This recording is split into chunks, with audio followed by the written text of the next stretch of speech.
Halo guys, assalamualaikum. Izinkan saya memperkenalkan diri saya. Nama saya Anissa Nabila Siregar dengan NIM 230704024. Di sini saya ingin mempresentasikan makalah saya yang berjudul Perkembangan Sastra Islam dan Sastra Sufi. Dan sekarang kita masuk ke pembahasan yang pertama, yaitu pengertian. Pengertian di sini terbagi menjadi dua, pengertian sastra Islam dan pengertian sastra Sufi.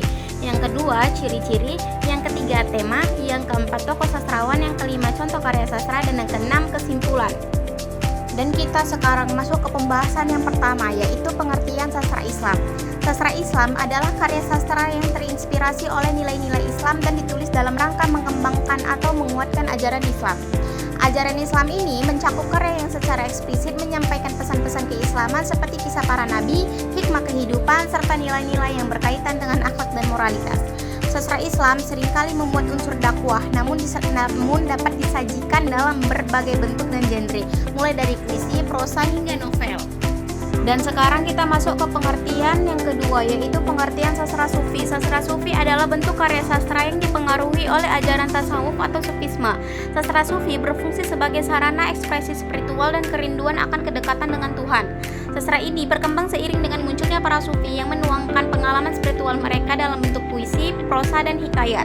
Sastra Sufi telah berkembang di berbagai wilayah seperti dunia Arab, Persia, dan Melayu Nusantara. Dalam perkembangannya, sastra Sufi seringkali diwujudkan dalam bentuk puisi, karena puisi dianggap sebagai medium yang efektif untuk penuturan simbolik dan ekspresi spiritual.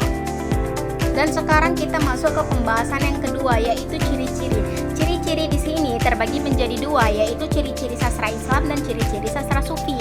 Ciri-ciri sastra Islam terbagi menjadi 5. Yang pertama, berorientasi pada akhlak dan nilai Islam.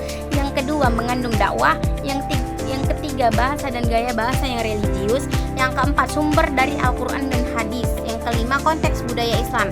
Sedangkan ciri-ciri sastra Sufi terbagi menjadi 5 juga. Yang pertama itu simbolisme yang mendalam. Yang kedua, menggunakan bahasa metaforis dan puitis. Yang ketiga, tema cinta ilahi. Yang keempat, ekspresi pengalaman mistis dan spiritualis. Dan yang kelima, fokus pada pencarian makna hidup. Dan sekarang kita masuk ke pembahasan yang selanjutnya, yaitu tema. Tema di sini terbagi menjadi 2, yaitu tema sastra Islam dan tema sastra Sufi. Tema sastra Islam terbagi menjadi 6. Yang pertama, keimanan dan ketakwaan. Yang kedua, perjuangan dan jihad dalam kehidupan. Yang ketiga, akhlak dan moralitas. Yang keempat, kehidupan setelah mati. Yang kelima, cinta dalam konteks Islam. Yang keenam, keadilan dan kesejahteraan sosial. Sedangkan tema sastra Sufi terbagi menjadi 5. Yang pertama itu cinta ilahi atau mahabbah. Yang kedua itu penyatuan dengan Tuhan atau fanadul baqo. Dan ketiga itu perjalanan spiritual atau suluk. Yang keempat itu kerinduan kepada Tuhan atau syawuk. Dan yang kelima itu cahaya dan pencerahan atau nur. Dan selanjutnya kita masuk ke tokoh sastrawan. Tokoh sastrawan di sini ada terbagi menjadi 2, tokoh sastrawan Islami dan tokoh sastrawan Sufi. Tokoh sastrawan Islami itu terbagi menjadi Jalaluddin Muhammad Rumi, Abu Nawas Al-Hasan Ibnu Hani Al-Hakami, Muhammad Hafiz Shirazi. Dan tokoh sastrawan Sufi itu ada Ibn Arabi, Rabi'ah Al-Adawiyah, dan Hamzah Al-Fansuri. Dan sekarang kita masuk ke pembahasan yang kelima, yaitu contoh karya sastra. Contoh karya sastra di sini ada contoh karya sastra Islami. Contoh karya sastra Islami Divan Hafiz adalah kumpulan puisi yang ditulis oleh penyair Iran, Hafiz. Hafiz mengekspresikan keindahan sufisme melalui penggunaan metafora dan simbolisme yang kuat. Ia menggunakan bunga, burung, dan alam semesta sebagai metafora untuk pengalaman spiritual dan cinta. Dan juga ada contoh karya sastra Sufi. Contoh karya sastra Sufi yaitu Syair Perahu karya Hamzah Fansuri. Karya Hamzah Fansuri adalah puisi Sufi yang menggunakan perahu sebagai simbol kehidupan manusia. Dalam syair ini, Hamzah Fansuri mengibaratkan tubuh manusia sebagai perahu yang sedang berlayar di lautan kehidupan.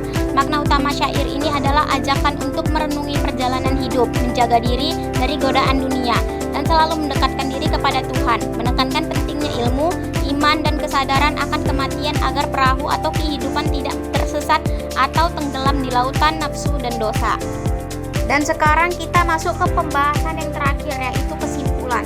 Kesimpulan perkembangan sastra Islam mencakup karya-karya yang berkembang dalam konteks ajaran Islam yang bertujuan untuk menyampaikan nilai-nilai agama, moral, dan kehidupan sosial. Sastra ini berfokus pada ajaran Al-Quran dan hadis. Perkembangan sastra Sufi menunjukkan bagaimana karya sastra dapat menjadi media bagi para Sufi untuk mengekspresikan pengalaman batin dan spiritual mereka. Tema utama dalam sastra Sufi adalah cinta kepada Tuhan, penyatuan dengan Tuhan atau fana dan baqo, perjalanan spiritual, dan kerinduan akan kedekatan dengan Sang Pencipta. Secara keseluruhan, sastra Islam lebih berbagai aspek kehidupan. Sedangkan sastra sufi lebih berfokus pada dimensi batin dan hubungan spiritual dengan Tuhan.